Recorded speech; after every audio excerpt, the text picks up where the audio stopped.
afternoon, evening, whatever time it is that you are watching this. It is lovely to see you through the screen.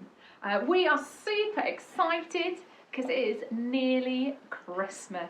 Yoo-hoo! Woohoo! The best time of year. You might tell that I'm pretty excited because I am Christmased up this morning. But that means that it's the time of year when you guys, loads of you, I know, have been doing some nativity plays. Maybe they've been a bit different this year to what they might usually be, but I'm sure you guys have been getting really creative as you've looked at the Christmas story in some of your schools. But we were thinking sometimes the nativity gets a little bit strange when we do our Christmas plays. And I was wondering, we thought we could ask you a question. What is the oddest thing you have ever seen in a nativity? One of my favourite Christmas movies has an octopus in the nativity. Wow. Yeah. I went to one of your nativities last year and there were some cowboys. Were there? I'm trying to think now what the most unusual thing is. What is it that I found in there? Strangest thing I think I might have seen a postman.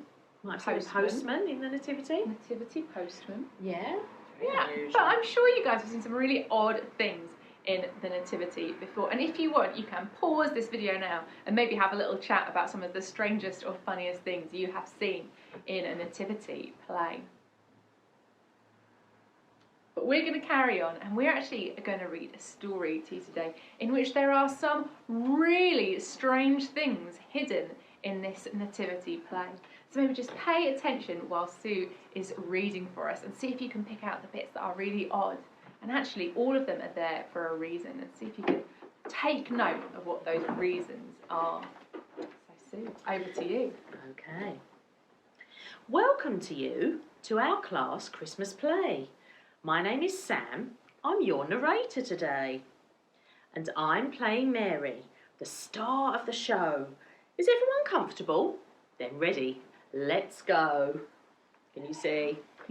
There's Mary and there's Sam.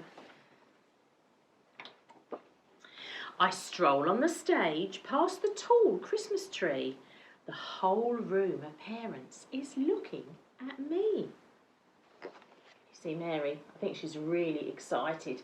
She's super proud to be being the most important person in the story, maybe. That's what she thinks anyway. Hey! Who put that there? Right there in the way. Why, there's a tent in my Christmas play. Ladies and gentlemen, that Christmas time, the High King of Heaven left his riches behind, and like God was camping, with no pride or fuss, he came down from heaven and he lived among us. Can you see what's appeared in our nativity? It's a tent. Very strange. This is my big scene, just the angel and me. Fear and surprise, I'm a new mum to be. But wait, there's no way Mary had one of those at home. So why has this play script included a phone?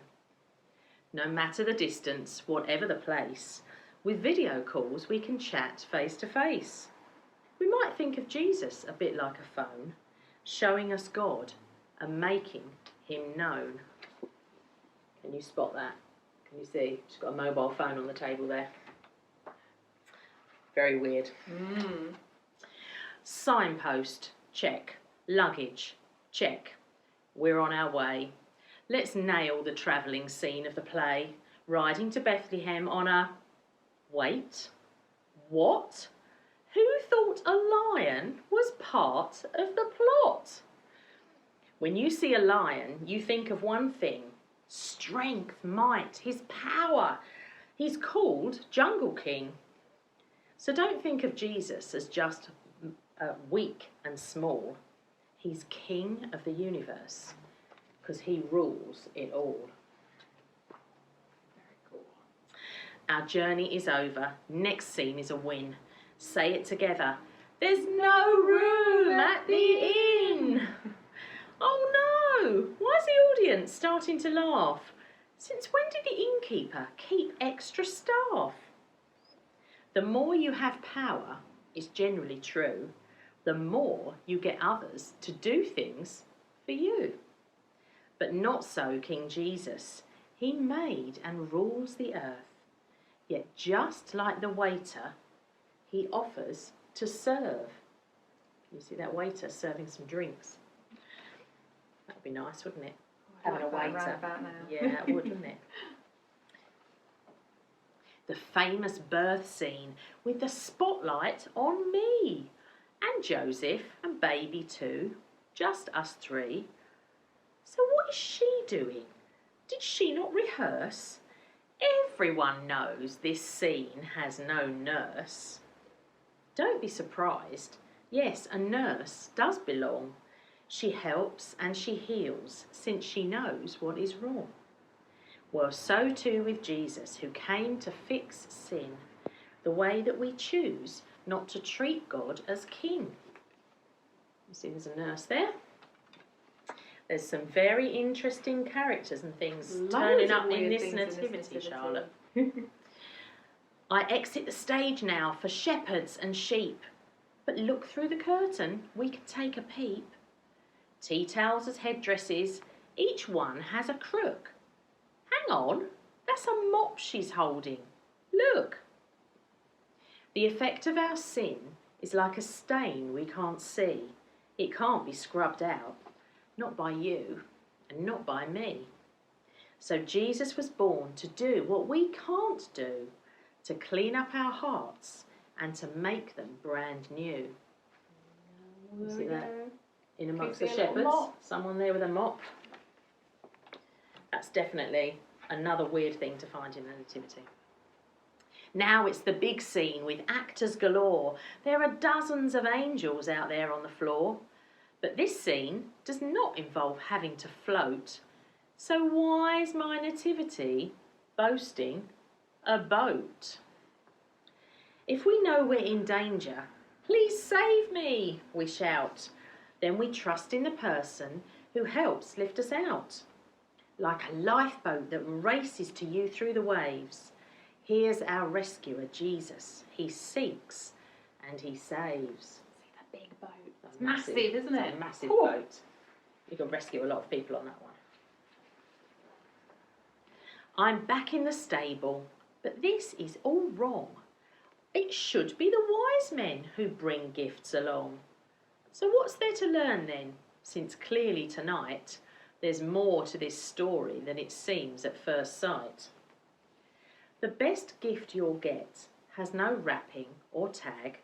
It's not from a shop and it will not fit in a bag.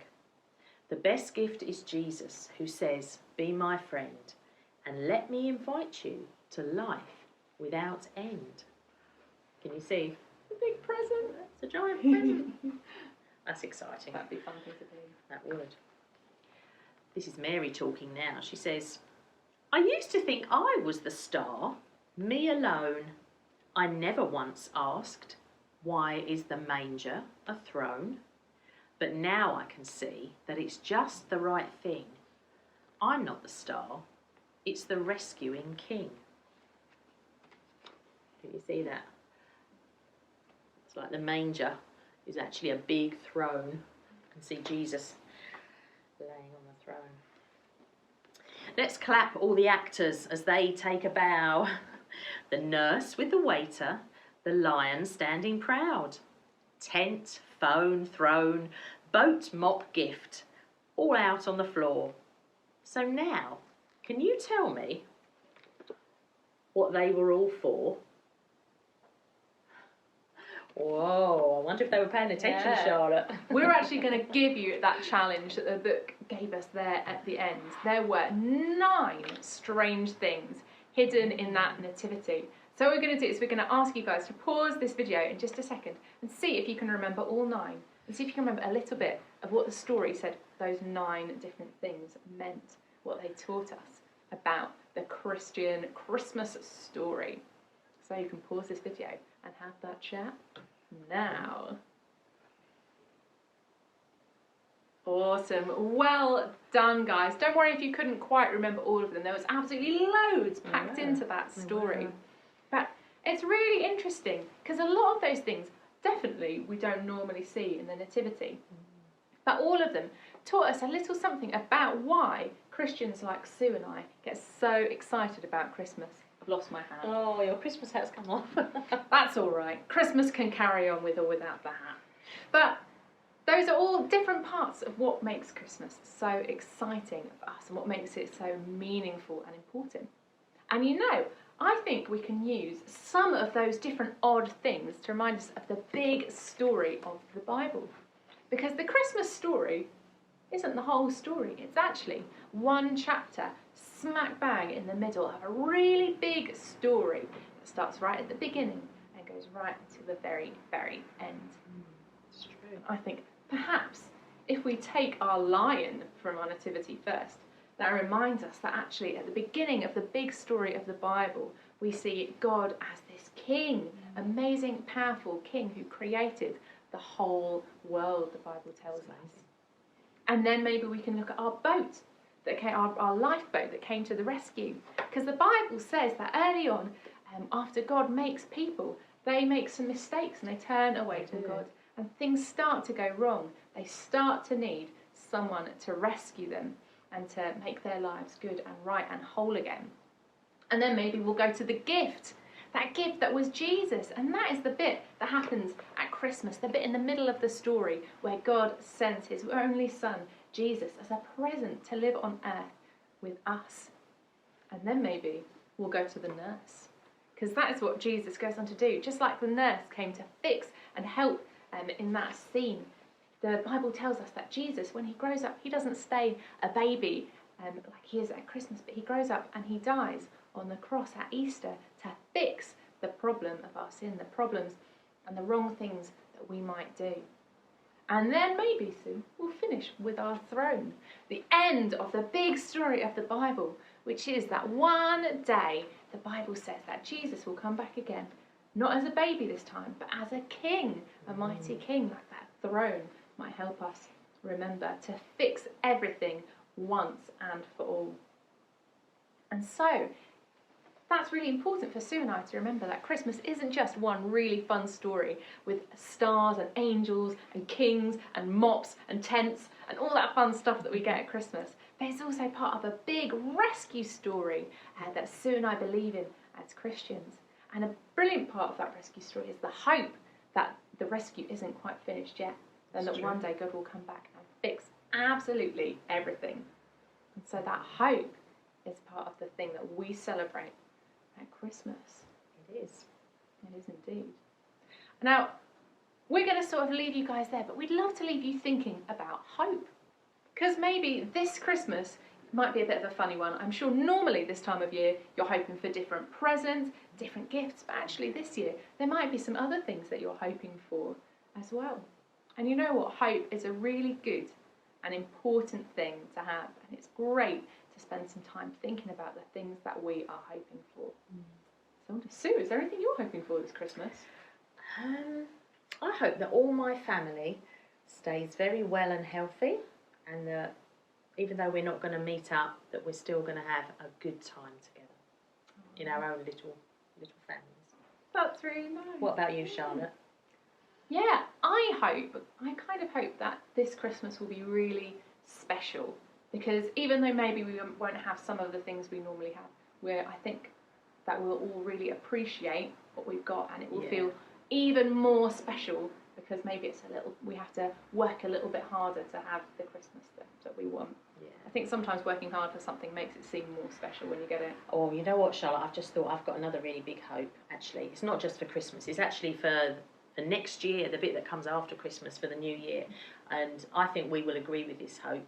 But I really hope that we are going to be able to come back into school and to see your faces, because you're sitting there and you're just looking at us, but we can't see you. Nice. So we're really hopeful that next year we're going to be actually able to see you again in person and come into school and do loads of fun stuff. I think you probably you hoping that definitely too. I'm totally hoping that. Yeah. I'm confidently hoping that as well. I bet we'll be back super soon. Yeah. Now, we're going to finish this little video assembly for you with a quick prayer, but we'd really encourage you, after this is done, maybe to have a chat in your class or wherever you are watching this about the things that you are hoping for. It's really good to hold tight onto those really happy thoughts that we've got for the future. Now, Sue, I haven't prepped you. Would you be willing to pray to finish for us? I will. Thank you. Okay. Father God, we want to thank you that we are soon going to be celebrating the birth of Jesus at Christmas time. And we thank you for the hope that that gives each one of us for the future. Please keep us all safe and healthy and well over this Christmas time and bring us safely back to school again in January. And if you agree with that prayer, then you can say Amen. Amen. Amen. All right, guys, that's it from us. Merry Merry Christmas! Bye!